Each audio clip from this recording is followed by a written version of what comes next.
Olá, meu nome é Bia Tahan. Estamos aqui para mais um episódio do Videocast com a palavra você, eu e minha sócia Alessandra Câmara. Hoje com uma convidada querida que eu conheço desde garota e que virou esse mulherão, essa profissional incrível que ajuda tantas famílias. Muito boa também, a conheço há algum tempo. Já tivemos o prazer de trabalhar com ela em alguns momentos da palavra. Uma profissional admirável, uma mulher, vamos nem falar empoderada, vamos falar uma mulher de verdade mesmo, né? Que é uma profissional, é mãe, é amiga, gosta de viajar, gosta de sair. É assim como toda mulher deseja ser, né? Tem uma mulher posicionada que sabe o que quer e aonde quer chegar. Muito bem-vinda, uma honra ter você aqui com a gente. Muito obrigada, meninas. Eu estou lisonjeada de estar aqui hoje com vocês, duas mulheres que eu admiro tanto, que já tive o prazer de trabalhar com vocês, né? E tenho um carinho muito especial. É uma honra estar aqui hoje, podendo falar um pouquinho para vocês duas grandes mulheres, e falar um pouco, né, da saúde feminina em geral, um pouquinho sobre a reprodução humana, a saúde feminina e, assim, os dias de hoje mais modernos, onde as mulheres enfrentam tantos desafios. Hoje a gente vai conversar com a doutora Milena Naves, que é especialista em reprodução assistida, não é isso, Milena? Exatamente. Eu venho, né, de uma história familiar com a ginecologia, onde eu tenho uma grande inspiração, que é o meu pai, um grande ginecologista em Goiás, doutor Argeu, para quem não conhece, é uma grande honra ser filha dele. E ali eu me apaixonei pela ginecologia, por essa especialidade. E ainda assim, entrando na residência médica, eu já tive esse desejo de trabalhar com reprodução humana. Me inspirei muito no Dr. Rodopiano, que é o nosso grande mestre ali da humana, medicina reprodutiva. Então, já entrei na residência focada em me especializar em reprodução assistida. Então, desde então, eu sigo aí nessa luta para tentar ajudar casais inférteis, mulheres que passam pela dificuldade de engravidar. Que legal. É um grande desafio, meninas. Eu adorei você falar da saúde feminina, porque a saúde feminina envolve muitas coisas, muitos fatores, né? E a saúde feminina começa quando? Quando a mulher tem que ter esse olhar para a saúde dela? Olha, eu acho que desde a adolescência. Então, nós que somos mulheres, mães de meninas, né, já temos que ter todo esse olhar, esse cuidado com essas meninas. Porque é desde ali, desde o início, desde o preparo emocional para enfrentar a tensão pré-menstrual, as alterações do corpo, né, o início da vida sexual. É muito importante todo esse acompanhamento. Eu adorei agora que você falou da saúde emocional também, né? Porque ela tem tudo a ver com a saúde física da mulher também. São complementares e muito mais do que a gente imagina. Eu acho que a parte emocional das mulheres, ela é tão importante, e eu acho que diferencia muito quando a gente fala de homens, né? Os homens são tão racionais, as mulheres, como elas dificultam um pouco a vida, né? Então a gente vê como as mulheres floreiam, como as mulheres sofrem mais. Tem a questão da autoestima, né? A mulher sofre muito mais com as pressões mesmo. As pressões da sociedade, da mídia. A internet trouxe tantas coisas maravilhosas, mas ela traz muito sofrimento. Uhum. E para essa mulher que às vezes não está naquele padrão social, é muito sofrido. Imagina você, uma pessoa que tenta engravidar, voltando aqui para o meu lado, que tenta engravidar, e tudo que ela vê na internet são mulheres lindas, magras, grávidas, com 1, 2, 3 filhos, né, desfilando, postando uma gravidez. Muito chá revelação, chá de muito fralda. Frustrante. É muito frufru, né? É muito.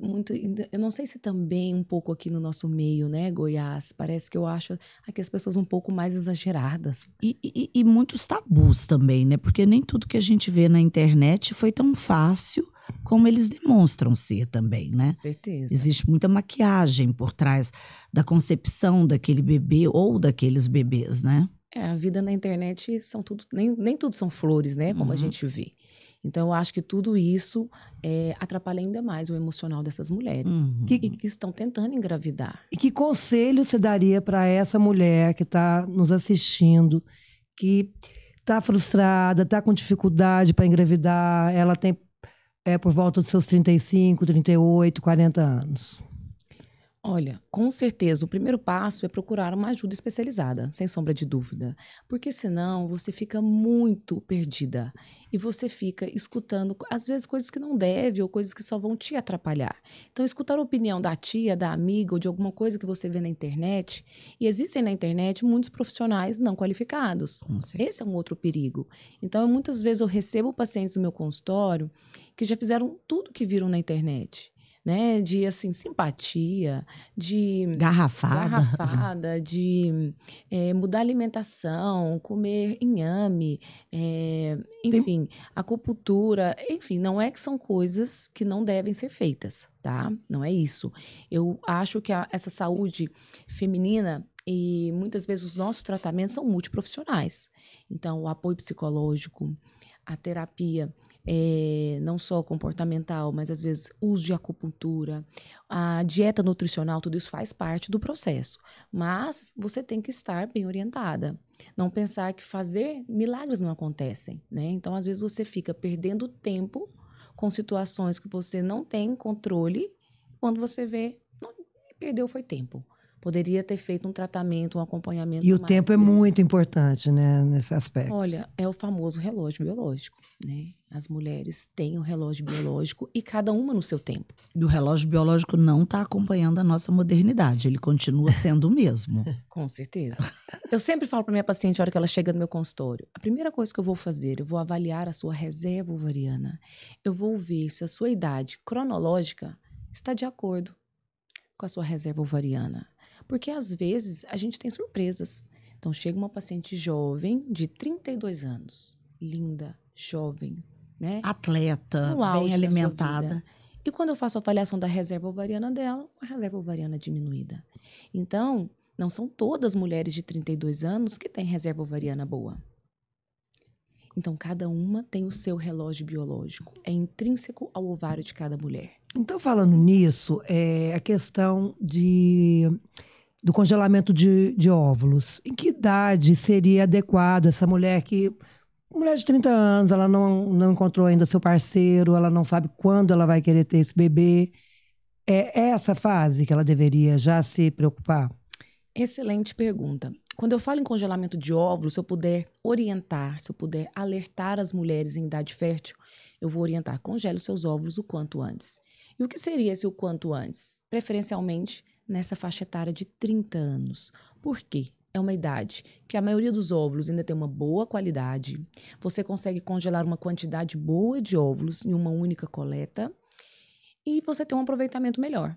E é um tratamento caro, congelar óvulos? Tudo que envolve um pouco a reprodução assistida são tratamentos um pouco onerosos.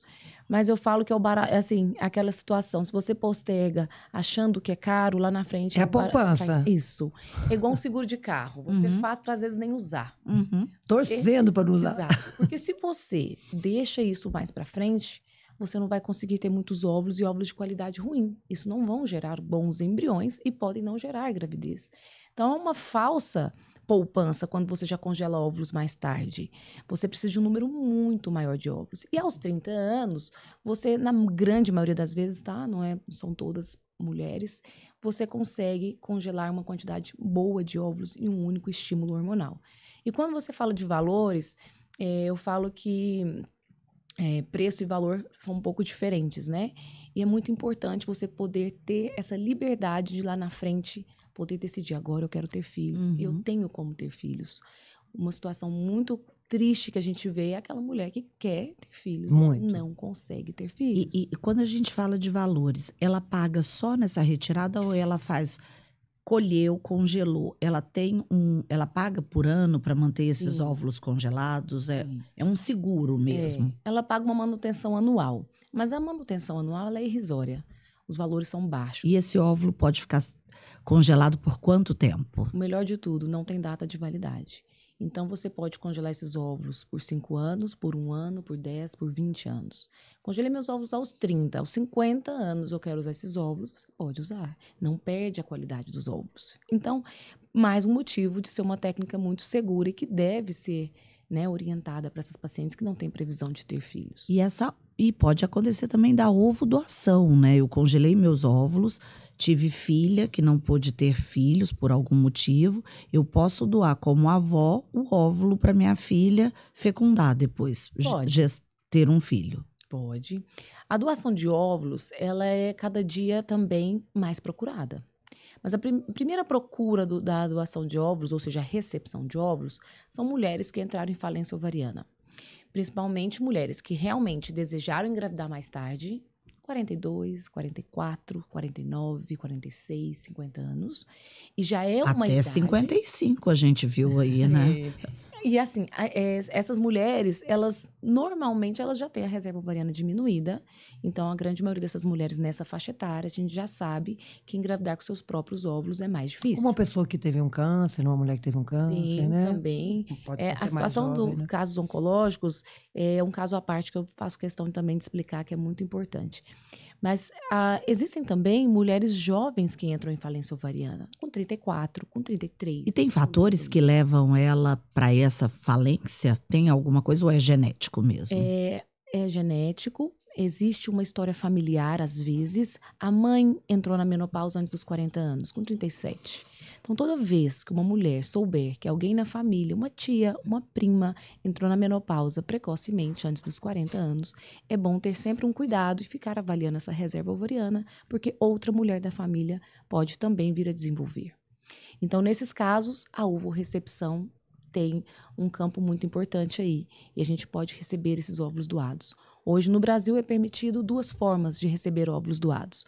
Nas próprias clínicas de reprodução assistida, nós temos bancos de óvulos, a gente faz a doação compartilhada, onde mulheres mais jovens, que têm uma reserva alta, elas também precisam de um tratamento, mas elas não têm condição financeira de arcar com o tratamento, e elas topam doar, compartilhar metade dos seus óvulos, em troca da diferença, uma ajuda financeira no seu tratamento. Porque no Brasil, pelo Sistema Único de Saúde, a mulher não tem essa possibilidade, né, de fazer a recepção de óvulo ou a fertilização in vitro?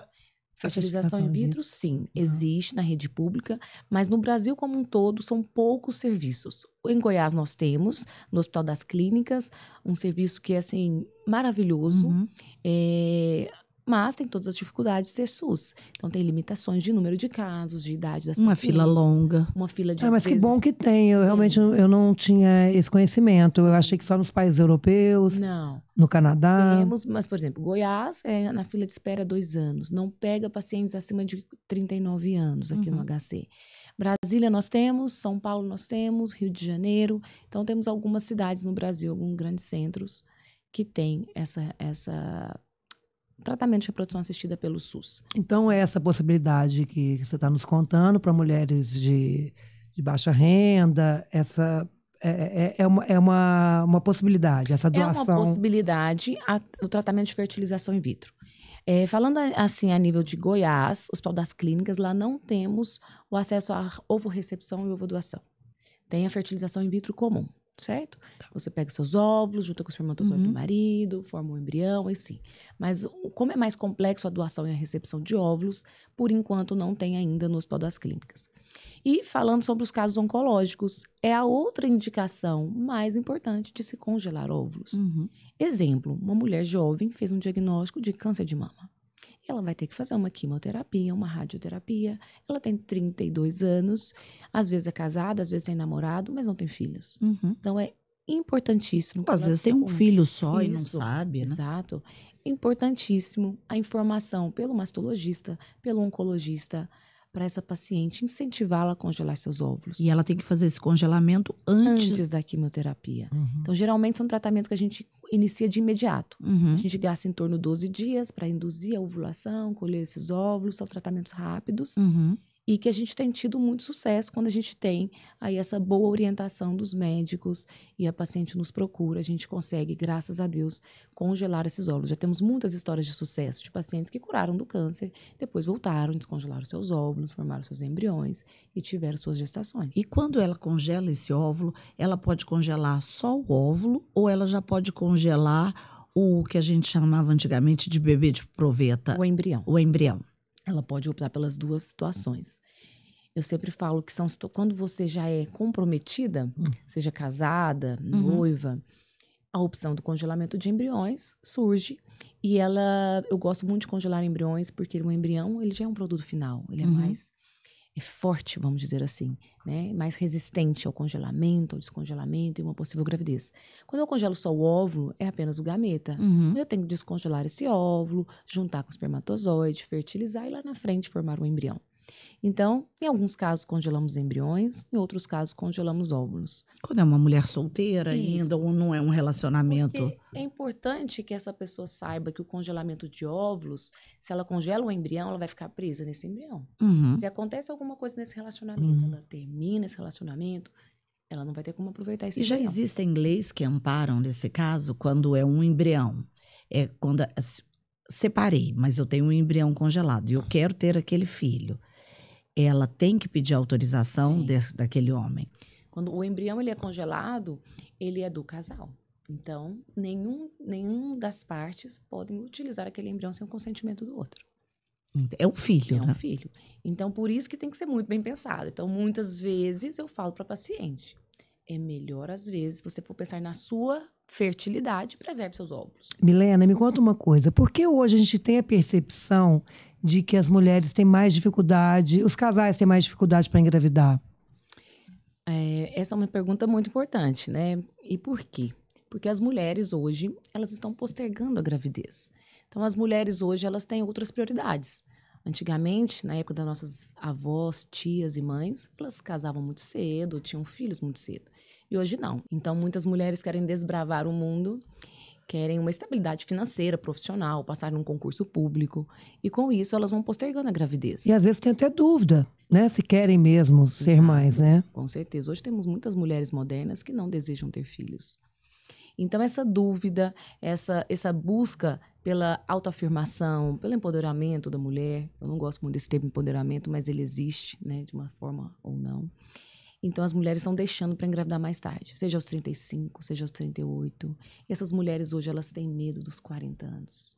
E eu queria muito que elas tivessem medo dos 30, dos 35, ou que pudessem, então, procurar ajuda e fazer essa preservação da fertilidade, congelar seus óvulos numa idade melhor, que aí ela pode ser mais livre, né? Tira um pouco esse peso, né? Até da decisão, né? De ter um filho. Quando você fala da reserva ovariana, o óvulo, ele também tem uma saúde.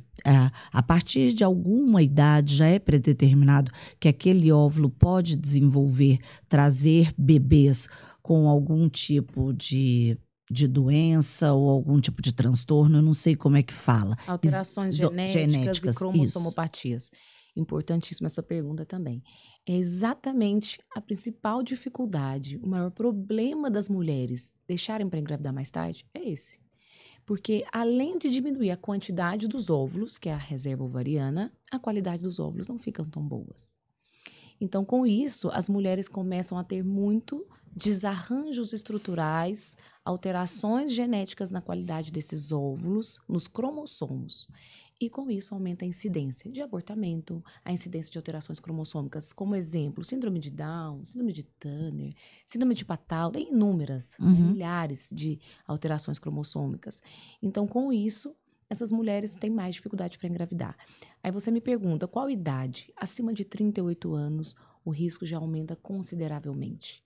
Por isso, mais uma vez, se eu congelo óvulos aos 30 anos, eu tenho um aproveitamento melhor. Se eu congelo óvulos aos 38 anos, porque também é importante eu falar isso, eu posso congelar óvulos aos 39 anos? Pode. Não acho que não só pode, como deve. Porque é melhor você ter óvulos congelados aos 39 do que você chegar para mim aos 42 e falar, agora eu quero. Falei, ótimo. Vamos lá, aos 42. Mas se você já tem um óvulozinho de 39, é melhor do que o de 42. Mas se eu puder orientar, é melhor um 35, é melhor um 33 do que aos 39. Né? Certo. Ô, Milena, deixa eu te perguntar.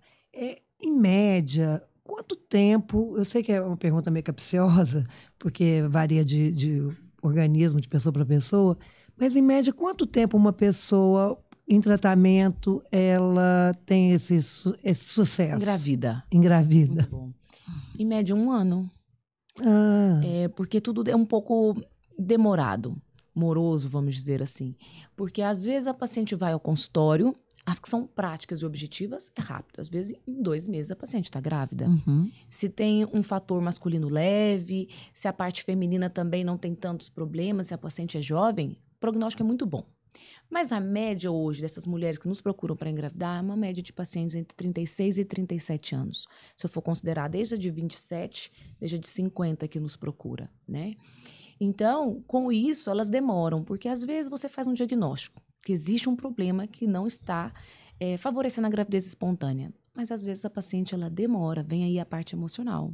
Ela demora a decidir, ela demora a absorver, ela demora a aceitar que ela vai fazer uma fertilização in vitro. Vocês sabiam que tem muito preconceito?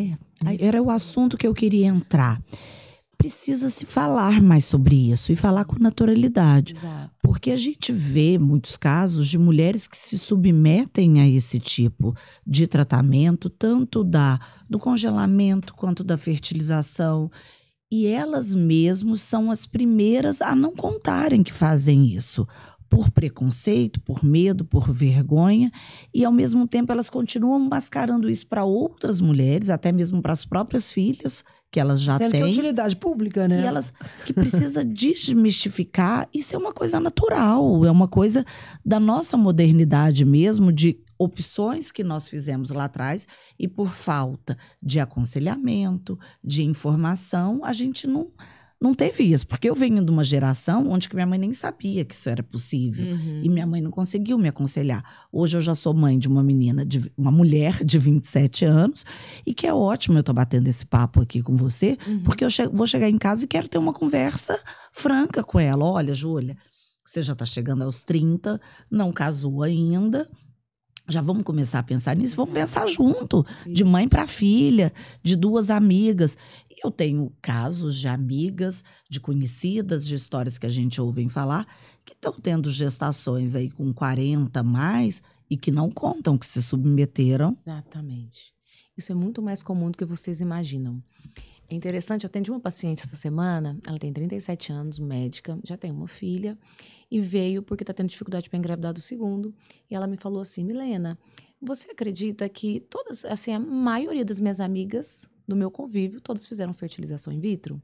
Me chamou a atenção essa fala dela, porque, para vocês verem, que é mais comum do que a gente imagina. Com certeza. Né? E, ao mesmo tempo, eu fiquei feliz das pessoas falarem, porque eu sinto muito isso. Né? Eu tenho pacientes que não contam para absolutamente ninguém que fez fertilização in vitro. Não contam para ninguém que congelou óvulos. Semana passada também congelei óvulos de uma médica jovem, 29 anos. Foi minha aluna e veio para congelar óvulos porque diagnosticou endometriose. Então, ela, sabendo de todas as possibilidades que a endometriose pode trazer a longo prazo, de diminuir a reserva ovariana, dores e tudo mais, ela falou: quero congelar meus óvulos. Fizemos uma coleta linda, muitos óvulos. E eu falei para ela assim: vamos falar na internet sobre isso, para incentivar suas pacientes, né? Tudo mais. A médica, a colega, Claro. ela falou assim: não consigo. Não consigo falar desse assunto sem chorar. Não consigo falar desse assunto, a endometriose. Não consigo. Eu falei: nossa, que pena, porque seria tão importante, porque você é uma pessoa pública, você é uma médica que poderia estar orientando muitas pessoas. É uma formadora te de opinião. ouvindo. Ela falou: eu ainda não consigo. Olha como é interessante. Né? Agora, você imagina para uma mulher que não tem essa informação como médica que essa tem. Vamos falar para uma mulher comum, com pouco acesso a essa informação, que não tem todo esse detalhamento e a riqueza e nem a oportunidade de ser assistida por uma médica também. Exato. Então, a gente vê muito isso. Então, a fertilização in vitro, existe esse medo, existe o preconceito. Eu sempre falo para meus pacientes: gente, é óbvio, é muito mais fácil. Quem não quer engravidar espontaneamente? Mas a fertilização in vitro, ela está aí para ajudar os casais que têm dificuldade. A mulher também se sente um pouco menos mulher, né? Você acha que seria isso? Eu acho que ela sente, mas eu acho que o homem sente ainda mais. Quando eu tenho um diagnóstico masculino, muda um pouco a figura. A mulher é mais aberta, né? Ela é. Eu acho que o homem tem mais dificuldade. Primeiro, pela parte financeira. O homem é mais, né, seguro, mais econômico, acha o valor muito alto, questiona muito. Mas qual a chance de gravidez? Eu vou fazer esse tratamento? Nossa, mas não é garantido que eu vou Quer ter engravidar? certezas, né? Mas quando, engraçado, as coisas invertem. Quando eu vejo, às vezes, um diagnóstico masculino bem severo, quase uma azoospermia, os homens, às vezes, eles mudam. Aí eles já são os primeiros a querer fazer o tratamento. Não, paga o preço que for, vamos fazer. Então, é tudo muito ligado ao E emocional. o homem também tem um preconceito muito grande com isso, né? Esse eu acho que é pior para o homem, esse diagnóstico. Eu acho que, e é muito importante a gente falar do papel do homem também. A gente fala muito da mulher que quer engravidar. Ele acha que a infertilidade está ligada à virilidade. Sim, então ele se sente menos E a mulher, masculino, né? a infertilidade também está um pouco ligada, principalmente quando ela já passou dos 35, a questão da idade também é uma coisa dela assumir, estou velha. É. Nossa, demorei a ter filhos, agora eu já estou velha. Então, tem todos esses tabus, tem todos esses sentimentos que a gente tem que respeitar e tem que acolher esse paciente. Por isso que eu falei para vocês no começo, é um grande desafio trabalhar com reprodução assistida. Eu falo que eu sempre quis trabalhar com isso e logo que eu acabei a residência, eu fazia obstetrícia e fazia infertilidade e reprodução humana. E deve ter mais ou menos uns 8 anos que eu não faço nada de obstetrícia, só reprodução assistida. E eu achava difícil a vida do obstetra. Por quê? Não tinha hora. Sim. Era de madrugada, era fim de semana, estar numa festa. Natal, As minhas Réveillon. amigas, tem uma amiga minha É um que fala sacrifício, sim. assim, é um sacerdócio. Sacerdócio. Aí uma amiga minha fala pra mim assim até hoje, agora eu descobri por que você não bebe. É porque não tem jeito mesmo, não. A pessoa te liga no meio da festa pra você fazer um parto, né? Então, eu achava difícil. Mas hoje eu vejo que trabalhar com reprodução assistida é infinitas vezes mais difícil. Porque eu mexo, trabalho com sonhos, trabalho com o emocional das pacientes. Então, cada paciente recebe o tratamento de uma forma. E eu tenho um perfil de ser muito realista, muito verdadeira com meus pacientes. E a fertilização in vitro, nós temos muitas taxas negativas, temos muitas taxas de insucesso. O que faz dar certo? A pessoa não desistir, a pessoa ter fé e resiliência. E muitas vezes ela tem com seus 40 anos, seus 41 anos, e ela tem poucos óvulos, qualidade ruim. Então ela tem que repetir esse tratamento mais de uma vez. E às vezes ela absorve um negativo de forma muito difícil. Às vezes ela tem raiva, às vezes ela tem tristeza, às vezes ela tem negação. Então é muito difícil. Então eu acabo sendo um pouco psicóloga aí. Com o avanço da ciência, graças a Deus, né? E viva a ciência. Você fala aí da saúde do óvulo, da reserva ovariana e do seu... Você cresceu nesse ambiente, né? O seu pai é um ginecologista. Quantos anos de carreira que você já vivencia tudo isso? A ciência tem evoluído muito nessa área da reprodução assistida. Hoje, qual a precisão da ciência de avaliar um óvulo bom, um óvulo não tão bom, um óvulo que pode ser descartado, para evitar problemas na fecundação? Graças a Deus, a gente tem só evoluído. Os estudos não param. E o que é muito interessante que eu acho dessa turma que trabalha com reprodução assistida, meus colegas, a gente não para de estudar nunca. Uhum. Os congressos são... Uma amiga minha fala, nossa, mas você tem tanto congresso. Eu falei, mas são muito importantes, porque a gente está sempre tentando o quê? Melhorar as chances de gravidez, fazer alguma coisa, porque como as chances de gravidez, principalmente para as mais velhas, são baixas, a gente tem que tentar tirar essas arestas e melhorar as chances de gravidez dessas pacientes. Uhum. Então, hoje nós temos muitos avanços. Um principal avanço, quando eu falo em idade avançada, em qualidade dos óvulos, é você poder fazer um estudo genético dos embriões. Vocês sabiam? Não. Olha que interessante. Eu tô falando aqui para vocês, congelar óvulos aos 30 anos, congelar óvulos aos 37, aos 39 anos, a qualidade dos óvulos, ela está diretamente relacionada à idade da mulher. Mas quando eu congelo esses óvulos, eu colho esses óvulos, entrego para o meu embriologista, ele lava os óvulos e congela, eu não tenho como saber se aqueles óvulos são geneticamente normais. Eu tenho como avaliar eles morfologicamente, por fora. Se eles são maduros, se eles são imaturos, se eles são geneticamente normais, eu não sei. E da mesma forma o espermatozoide. Posso escolher os espermatozoides, mas eu não sei se eles vão ser geneticamente normais. Mas quando eu junto óvulo e espermatozoide, eu tenho como estudar a qualidade dos embriões. A dos embriões, sim. Uhum. Então aí que é já um grande avanço, já nos últimos, posso falar que nos últimos 10 anos, a gente faz isso com muita frequência. Que é pegar um embriãozinho pronto, tirar um pedacinho desse embrião, um fragmento, e eu faço um estudo genético desse embrião. É como se eu fizesse um cariótipo do embrião. Então, eu vou saber. Dá para saber até o sexo do embrião também. Mas isso é proibido por lei da escolha do sexo na hora de implantar, né? Com certeza. Você não pode, no Brasil, fazer uma fertilização para sexagem fetal. Você pode fazer uma fertilização para estudo genético, saber a qualidade desse embrião, Uhum. se ele é saudável ou não, e aí sim transferir. Mas quando você faz essa avaliação genética, vem o sexo junto, né? Uhum. E aí você sabe se esse embrião tem alguma alteração. Então a gente vê se tem síndromes genéticas como Down, síndrome de Patal, síndrome de Turner, todas essas a gente consegue fazer o diagnóstico antes de transferir. Então com isso a gente E se é diminui constatado, pode ter o descarte. descarte. É autorizado, né, o descarte de embriões aneuploides, que são esses embriões alterados. Milena, uma curiosidade. A gente vê também que é comum a pessoa que passa por um tratamento, às vezes ela tem uma gestação múltipla. Sim, os gemelares, né? Antigamente existia mais. Hoje eu te falo que a tendência mundial é transferir menos embriões para evitar gestações múltiplas. Mas sim, a gente tem uma incidência maior do que uma gravidez espontânea. Isso é muito simples de entender o porquê. Porque a gente às vezes transfere mais de um embrião.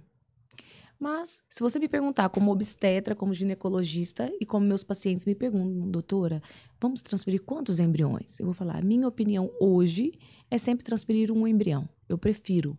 Porque todo obstetra quer uma gravidez mais saudável, mais tranquila. O corpo da mulher, o útero, foi programado para uma gravidez única. Então, quando nós temos gestações gemelares, só de estar grávida de gemelar é uma gravidez de alto risco. Eu falo que o gemelar é lindo. Passeando no shopping, no carrinho, no supermercado, 2 bebês. De banho tomado e É fralda a coisa limpa. mais linda, né? Mas até chegar lá. E a gestação? 80% dos gemelares nascem prematuro. Eu tô com uma paciente, mês passado, nasceu um gemelar, 2 menininhas bem prematuras, uma delas veio a óbito, né? Então, um sofrimento enorme. Tem a prematuridade, tem as consequências dessa prematuridade. Então, é óbvio que se você me perguntar, eu vou preferir uma gestação única. Mas então, quando a gente faz transferência de embriões, você pode hoje escolher quantos embriões você quer transferir. Por que que antigamente... Eu não falo antigamente tão longe, mas 15 anos atrás, tinha mais, incidência era maior, porque a gente não fazia tanto esse estudo genético. Uhum. Então, a gente transferia mais embriões para ver se um implantava. Não era nem que a gente queria gemelar. Sim. Transferia muito 2 embriões, 3 embriões.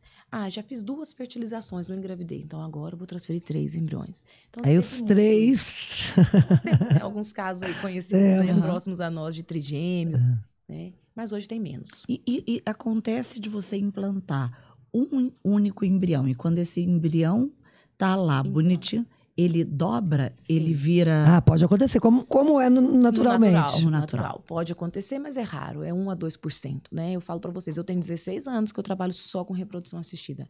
Eu tenho uma paciente que dividiu 2 embriões. Eu transferi e viraram 2 meninas. Aí é o dedo de Deus. É.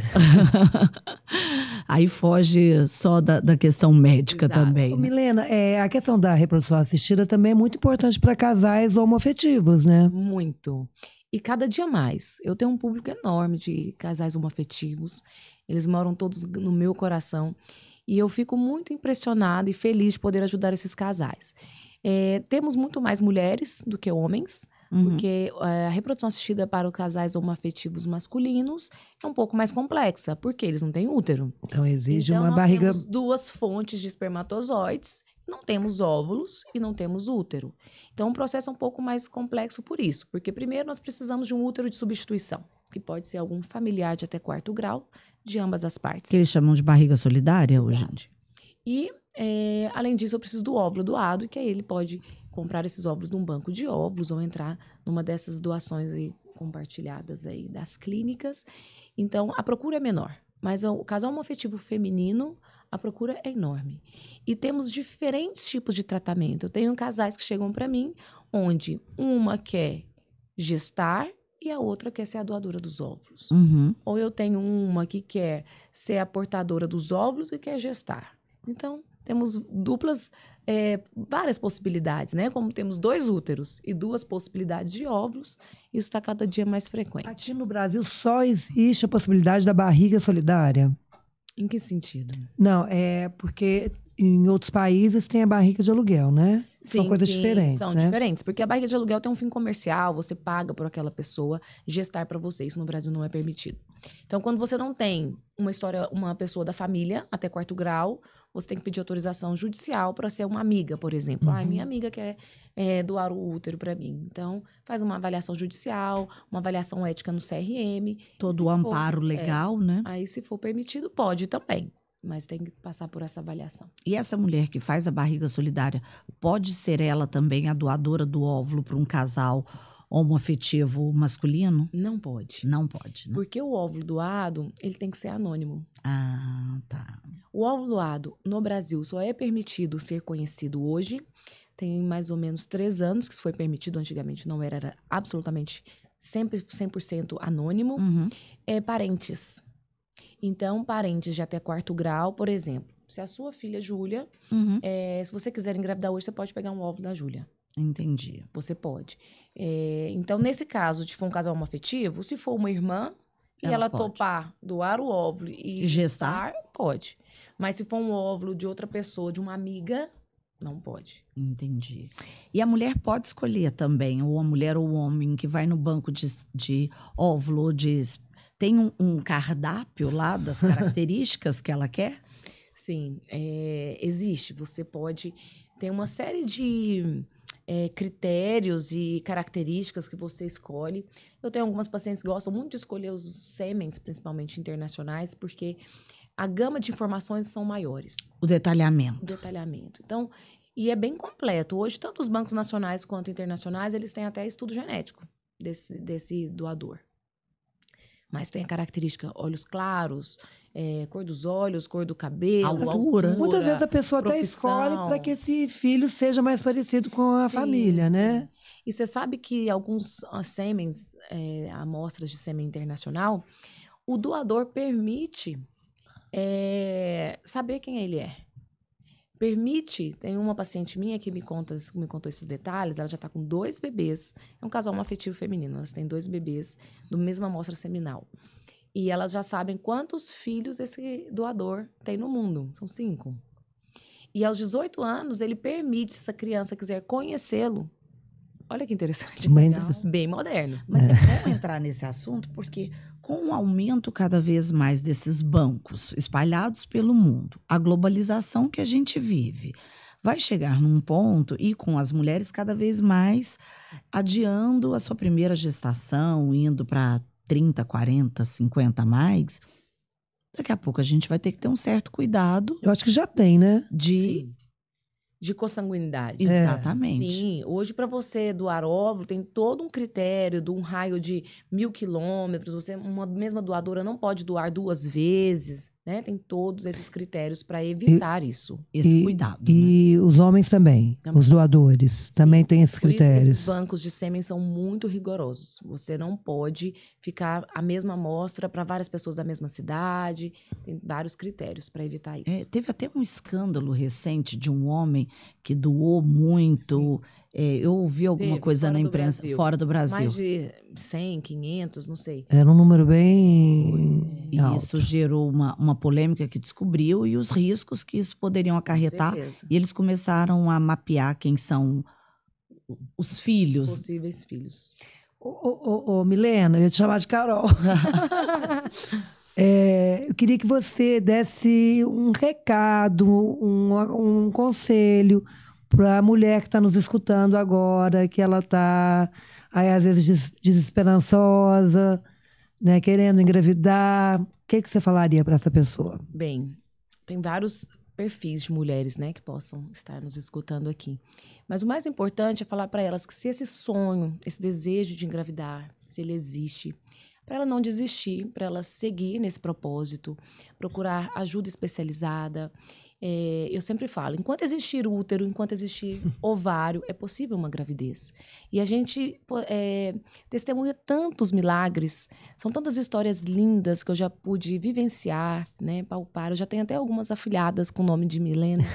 Então, assim, ao mesmo tempo que é muito desafiador, é uma profissão muito abençoada, de muita recompensa. Quantos anos, Milena, você já está na reprodução assistida? 16 anos. 16. Eu tenho 20 anos. São muitas histórias lindas também para contar, né? Lindas, você já tem bebês aí chegando na maioridade. Sim, já tem uns bebezinhos grandes aí, né? A gente fala bebê, mas já tá tudo adolescente. Daqui a pouco já serão seus pacientes, né? Então é lindo isso, é muito bom, muito prazeroso. Que bacana. E eu escutei até no seu Instagram você falando que desde os 12 anos você sabe que gostaria de fazer o que você faz hoje. É aquela situação da curiosidade. Então, lá na antiga fêmea, na maternidade, existia lá na sua parte externa uma área lá que tinha umas janelas redondas assim, que foi construída e eu sempre ia naquela janela e perguntava, pai, o que que tem aqui dentro? O que que acontece aqui dentro dessa parte aqui da maternidade? E meu pai falava, não, aí é um laboratório de bebês de proveta. Eu lembro demais dele falar dessa... E eu, mas o que é bebê de proveta? E ele me explicar. Então, o Rodopiano, que era, né, foi o nosso pioneiro nisso, e foi quem fundou esse laboratório lá dentro da fêmea. Em que ano que era isso, você lembra? Ai, não vou lembrar. Não vou lembrar. Mas era garota. Mas eu era bem novinha, assim. E aí eu já fui querendo ser médica sempre, acompanhando meu pai. Aos 15 anos, naquela época, acho que não tinha muito controle de infecção hospitalar, porque eu já levei várias amigas para assistir parto. Aham. Então, eu já queria fazer ginecologia e tudo. E eu falei, não, eu quero fazer esse tal desse bebê de proveta. E assim eu já fui, né, nessa A sua caminhada. vocação apareceu bem cedo. E hoje, assim, eu tenho muito orgulho de trabalhar na Humana, né? Vocês conhecem um Quantos pouquinho da filhos Humana. você tá, Milena? Quantos filhos? Você eu tem? tenho? É, 2 meninas. 2 meninas. Ah, interessante esse assunto também. Aham. As minhas 2 meninas, eu também passei por tratamento de reprodução Ah. assistida. Eu não fiz fertilização in vitro, mas fiz inseminação intrauterina. Meu médico foi o Vinícius, né? Meu grande amigo, parceiro aí dessa jornada. E você tinha quantos beijo anos, pro né? Dr. Vinícius, Mandar, muito com querido. certeza. Eu tinha 31 e 33 anos. Então, por isso que deu tudo certo, né? Eu era jovem, a gente ainda Aham. não espera tanto, né? Como eu sempre falo, se você puder começar antes, eu fiz um tratamento de baixa complexidade, que é a inseminação, que hoje em dia a gente faz pouco. A inseminação tem uma taxa de gravidez muito baixa, no máximo 15% a 20%. Então, hoje em dia se faz pouca inseminação. Os tratamentos hoje é uma grande Mas pra você deu maioria. super certo, Deu super tá aí certo, com as porque eu meninas. tinha 31 anos, mas assim, vivi todo aquele processo, aquele medo, tive beta negativo, tomei injeção, ansiedade, não menstruava. Mas você chegou a congelar seus óvulos? Não congelei. Depois eu pensei, nossa, vou congelar meus ovos, como é que eu quero ter um terceiro filho? Mas eu tô satisfeita, porque eu tô tendo tempo para cuidar dessas 2 meninas. Então, tá ótimo, 2, que bom. Não precisei usar esses ovos. Exatamente. E hoje existe algum tipo de trabalho que vocês fazem como médicos, ou a associação que representa vocês, de levar esse esclarecimento para jovens na escola? Porque a gente tem aula de educação sexual. E dentro das aulas de educação sexual já se começa a conversar sobre isso, porque cada vez mais a maternidade ela vai vir mais tardia. Será que não é a hora da gente começar a conversar sobre esses assuntos já com os jovens, com os adolescentes, até mesmo para começar a diminuir esse tabu, essa vergonha e essa falta mesmo de informação da importância de se cuidar da saúde feminina desde a adolescência, até mesmo para uma mulher de 30, 40, 50, 60 anos. Com certeza. Eu acho que a melhor época para começar esse incentivo maior e conscientização, eu acho que já é na idade da universidade, em torno de 20 anos, né? Às vezes essa menina na escola, eu acho que ela não é vai muito ter noção, nova. né? Então, eu acho que a partir São da... outras preocupações, né? A parte universitária, eu acho que cabe muito o aumento dessas ações sociais, né? Eu faço parte da diretoria da Sociedade Brasileira de Reprodução Assistida e a gente tem feito, sim, um planejamento de incentivo a essas palestras, orientações, a esse público mais jovem. É de extrema importância. E, assim, os estudantes de medicina também, a gente já tem um trabalho grande com os estudantes de medicina, né? A gente faz também uma conscientização para que eles, na universidade, já participem dos congressos, dos eventos, para poderem divulgar isso e disseminar essas informações. Então fica a dica, mamães e papais, de filhas e filhos, né? Porque eu acho que essa consciência tem que ser tanto para a mulher quanto para o homem também, porque essa é uma decisão para a mulher que ela precisa ser compartilhada com o parceiro, com a parceira dela, para que seja da melhor maneira possível, mais natural, amigável, né? Cercada de amor também, porque eu acho que até quando você vai congelar um óvulo, é um sonho que você está congelando. Agora, algumas mulheres optam também por serem mães solo. Sim, a gravidez e a produção independente, ela também está cada dia mais comum. Então, aquela mulher que chega numa etapa da sua vida, ela está com a vida estabilizada, E ela fala, não encontrei nenhuma pessoa, nenhum parceiro ideal, mas eu quero ser mãe. Ela chega até nós, ela consegue hoje escolher uma amostra seminal, fazer uma indução da ovulação e engravidar. Então, isso também está cada dia mais comum. Que bom. Eu fico muito feliz disso também, né? Porque traz uma independência para a mulher. Com certeza. Querendo ou não, a mulher hoje tem um poder na sociedade tão grande, uma presença tão grande. E isso aí é mais uma situação. Por que não também ser mãe? Já que ela toma conta de tanta coisa, quantas mulheres hoje são realmente as provedoras dos lares, né? Elas trabalham, assumem as contas. Por que não decidir também? Por que não decidir se quer ser mãe, se quer ser mãe sozinha? Sem ter o aval de um homem, né? Com qual idade ela quer ter essa gestação também, né? Eu tenho uma paciente que está grávida do seu primeiro filho, uma produção independente. Acho que ela tem 40 ou 41 anos hoje. E ela me contando, esses dias ela veio fazer um ultrassom, ela falou, minha mãe ainda não aceitou bem essas, né? Minha mãe tem essa modernidade. Tem a cabeça de antigamente. Mas como assim, você vai ser mãe, não tem um pai? Então, tudo isso é muito moderno, mas é muito real nos dias de hoje. Falando nisso, eu sou uma mulher de 30 anos de idade, congelei meus óvulos, não quero ser mãe agora, quero ter a minha carreira, viajar o mundo. Até quantos anos depois eu posso gestar esse embrião que eu congelei, ou o óvulo que eu congelei? Aos 55 eu posso ir lá e vou ter uma gravidez tranquila? Sim, tudo vai depender da saúde dessa mulher, né? Então, saúde, quando eu falo saúde, é aparelho cardiovascular, respiratório, digestivo, ginecológico, bem-estar, né, da sua saúde. Até pouco tempo atrás, esse limite era 50 anos. Então, a sociedade, o Conselho Regional e Federal de Medicina orientava que essa mulher poderia gestar até 50 anos. Mas isso já caiu por terra, trazendo também maior independência para essas mulheres mais velhas, onde elas podem sim engravidar depois dos 50 anos. Para isso, ela só precisa de um acompanhamento médico. Então, ela chega até mim aos 55 anos, querendo fazer um tratamento, eu preciso que ela passe por um médico e ela tenha uma carta de recomendação que ela está apta a gestar. Então, se ela tiver um obstetra, um cardiologista, um médico, assistente que fale e respalde. Que endosse essa possibilidade dela gestar, sim, ela pode engravidar. O maior exemplo disso, nós temos aí a Cláudia Raia, né? Verdade. Que foi mãe... Mas o dela foi natural. Não, segundo ela é aquela história, né? Como todos os médicos que trabalham em reprodução assistida no Brasil, muito indignados, falam, olha, ela fez um desserviço para a sociedade. Porque quando saiu essa notícia dela grávida, claro, é uma felicidade enorme. Com certeza. Mas ela trouxe um trabalho triplicado para nós. Porque o paciente chegava no consultório, a gente gastava 1 hora para desfazer o que ela foi em público falar, né? Então, assim, é óbvio, a gente sabe que, tecnicamente falando, impossível ela ter engravidado espontaneamente. Ela tinha inúmeros relatos nas revistas, falando que ela já estava na menopausa há 3 anos e tudo mais. Então, assim, aí é um grande milagre. Talvez eu não posso aqui, quem sou eu, né? Para desmenti-la, mas a possibilidade é praticamente nula de uma gravidez espontânea aos 56 anos. Foi 56? 55, né? E deu à luz aos 56. Depois já tá menopausada, né?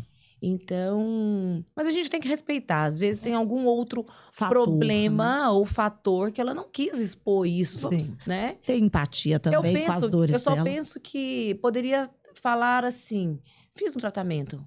Pronto. Sem entrar muito em detalhes. Quer falar que congelei meus ovos, não usei óvulo, enfim. Mas falar que foi espontaneamente, depois de 3 anos, 3 anos ou mais na menopausa, eu lembro que eu li alguma coisa que ela falou que ela vinha por um tratamento, que ela tentou e que nada deu certo. Que aí ela desistiu, que ela não queria mais e ela deixou na mão de Deus. E aí, espontaneamente, ela ficou depois disso. Eu assisti a reportagem dela no Fantástico. Ela fala que tinha uns óvulos congelados e que ela descongelou, não formou embrião, não deu certo. E que no mês seguinte... ela estava sentindo um mal-estar, foi na ginecologista, ela fez um beta e estava grávida. Enfim. Isso. Parabéns. Que bom que a criança está aí, linda, saudável. Agora, um assunto muito importante que eu acho que eu posso contribuir com mulheres que às vezes precisam fazer um tratamento, desejam e não têm condições financeiras, né? Quero falar um pouquinho da Humana. Legal. Nós temos um projeto social na Humana muito lindo, há mais de 10 anos. Ele chama Projeto Integrar. Então, no próprio site da Humana Medicina Reprodutiva, você tem acesso às informações. Vamos só situar, porque o nosso videocast ele é assistido em várias partes do Brasil e até mesmo fora. A Humana fica aonde? Perfeito. A Humana é uma clínica de reprodução assistida aqui em Goiânia. Ela fica aqui em Goiânia, para quem é daqui, no setor marista. É uma clínica que temos aí pioneira na cidade, assim como outras. Estamos no mercado há 31 anos. É com muito orgulho que eu faço parte dessa equipe, né? Eu sou a mais nova ou a mais jovem, a caçula do grupo. E eu tenho muito orgulho do nosso time, porque é um time muito comprometido. É um time muito ligado à parte científica, né? Uma ética, eu acho que isso é muito importante, como diz o meu chefe, doutor Adelino, de Brasília. É importante ter ética e excelência. Com isso, a gente tem sempre um bom caminho. E essa é a nossa cara da Humana. Então, é muito bom trabalhar na Humana com esse time. E então, a gente está aí, temos hoje todas as tecnologias de primeira, né? Antigamente, uma paciente chegava para nós e falávamos assim, eu vou para São Paulo. Não sei se já ouviram falar isso. Muito isso aqui em Goiânia. Sim. Né? Até para cortar o cabelo, né? Não tô falando em reprodução assistida, estou falando em tudo. Meu pai diagnosticou um problema na coluna, um tumor. Vou para São Paulo. Não, fala que o melhor hospital de Goiânia está no aeroporto. Exato. Né? Então, isso para nós, somos médicos que batalhamos, que nos aperfeiçoamos, nos estudamos, é muito ruim escutar isso, né? Péssimo. Porque a gente aqui tem excelentes profissionais, não só na medicina, como em todas as áreas. Qualquer área. Né? Então, na reprodução assistida, eu posso falar com toda segurança que hoje, Goiânia, os nossos laboratórios de Goiânia, eles são equiparados a todos de São Paulo. Primeiro que a reprodução assistida, todo o banco de células germinativas é extremamente... a fiscalização é rigorosa da Anvisa e da Vigilância Sanitária. Então, para isso, existem critérios de padrões de clínicas de reprodução assistida. E a Humana ela é um padrão selo ouro, já há muitos anos, pela Rede Latino-Americana de Reprodução Assistida. E a gente tem todos os requisitos, os parâmetros legais para um bom funcionamento. Então, quando essa paciente chegava para mim e falava, eu quero ir para São Paulo, eu falava assim, fique à vontade. E muitas delas vão dar certo, outras vão e voltam, e aqui dá certo. Eu sempre falo que não é São Paulo que te engravida. Quem falou isso também em rede nacional foi a Ivete Sangalo. Que quando ela engravidou lá em Salvador, na clínica com o Dr. Joaquim, grande amigo nosso. E ela falou, não é só em São Paulo que tem filhos. Eu fui para São Paulo, ela falou. Fiz vários tratamentos em São Paulo, mas eu engravidei aqui em Salvador com o Dr. Joaquim. Que isso. Legal, né, gente? Porque, na verdade, o que vai fazer você engravidar? Não é o médico, não é o seu útero, é um bom embrião. Eu preciso ter qualidade de óvulo, eu preciso ter qualidade de espermatozoide. E às vezes naquele ciclo você teve um embrião ruim, que ele não implantou. O que eu preciso? Novo ciclo, novos óvulos, novos espermatozoides. Eu também costumo dizer que os óvulos, às vezes você colhe os óvulos em janeiro e não tem um ciclo legal. Mas em maio pode ser que você tenha um ciclo melhor. É igual safra, às vezes tem safra que é pior que a outra. Né? Então, a gente não pode desistir. Claro. Né? Mas falando um pouquinho, assim, da Humana... Isso. E das partes que eu quero falar sobre o que a gente tem hoje lá. Nós temos hoje também o que eu falei que assimila a São Paulo, que antes não tínhamos, tá? Isso realmente existia um diferencial pequeno. Isso há uns anos atrás. Hoje, não. Hoje, nós temos o Embryoscope, que é uma incubadora... muito tecnológica, onde esses embriões eles ficam 5 dias totalmente fechados dentro dessa incubadora. Você não abre a incubadora para ficar vendo e analisando embriões. Então, você não perde temperatura, pH, é um controle muito rigoroso das qualidades melhores para o desenvolvimento desse embrião. E antigamente isso não existia em Goiânia realmente, mas nos dias atuais nós já temos, e temos o melhor incubadora, melhor alta tecnologia. Então, isso e a parte social da Humana, você ia falar sobre isso também, do assistencialismo. Há uns anos atrás, um dos laboratórios, que a gente trabalha com muitas indústrias, muitos laboratórios das medicações, que são todas importadas, isso é um fator que encarece muito o tratamento de reprodução assistida. As medicações são importadas, são caras, né? Os indutores da ovulação. E aí, um desses laboratórios tinha um projeto social muito bacana, chamava Projeto Acesso. E com os anos eles cancelaram. foi interrompido esse projeto Acesso. Então, baseado no projeto Acesso, que funcionava bem, nós, na Humana, criamos o projeto Integrar. E esse projeto Integrar é um projeto onde o casal faz um cadastro, né, apresenta seus balancetes, seus contra-cheques, tem toda uma parte burocrática de avaliação, porque realmente é para contemplar pacientes de baixa renda e que têm dificuldade de pagar o tratamento. Então, com isso, se você for aceito no projeto Integrar, você pode ter em torno de 40% a 50% de desconto no tratamento. Que legal. Então, é uma ajuda muito considerável. E a partir de quantos anos esse casal pode se inscrever? Qualquer idade. Não tem limite de idades. Como é diferente do Hospital das Clínicas, que tem um limite por ser do SUS. E a gente acaba captando muitos pacientes que vêm da rede pública, porque aqui em Goiás também, às vezes, não é só a espera que é longa lá no Hospital das Clínicas, lá também existe um custo operacional. O tratamento não é 100% gratuito. Então, tem gente que às vezes fica 2 anos na fila de espera de lá, achando que vai ser de graça. E não é. Ela tem um custo lá. Quando você pega esse custo do HC com o custo do projeto Integrar, são muito próximos. Então, não compensa você ficar 2 anos esperando. Não. E às vezes, quando ela chega nessa fila, ela está desempregada e qualquer tanto para ela é muito também, né? Exatamente. Mas que, olha, gente, que delícia de bate-papo. Esse é imperdível. É esclarecedor, eu acho que para qualquer mulher, para qualquer homem, qualquer faixa etária, porque para aquelas que ainda estão na idade de se cuidar, é bom escutar. Para aquelas que ainda não se atentaram para isso, a hora é aquela. E para aquelas que já passaram, tem luz no fim do túnel. O jeito é procurar um bom médico, uma boa médica, bater um papo aberto, esclarecedor. Exato. E ver o que é melhor para a situação dela, né? O acompanhamento, né? Acompanhar a sua reserva ovariana, eu acho que é um cuidado que toda mulher tem que ter. Igual um cuidado que a gente tem com o corpo, com o cabelo, né? Com as TPMs, é um cuidado. Avaliar a sua reserva ovariana, saber como está a sua fertilidade, isso é muito importante. E existe algum tipo de cuidado que a mulher pode tomar para ela preservar, tipo, atividade física, evitar o fumo e o álcool, não as drogas? Tem alguma dica, você como médica, que você dá para suas pacientes? Sim, com certeza. Uma vida saudável, né, com atividade física regular, isso é importantíssimo. Uma alimentação balanceada, evitar fumo, né, o fumo e a bebida alcoólica, com certeza elas têm uma influência ali.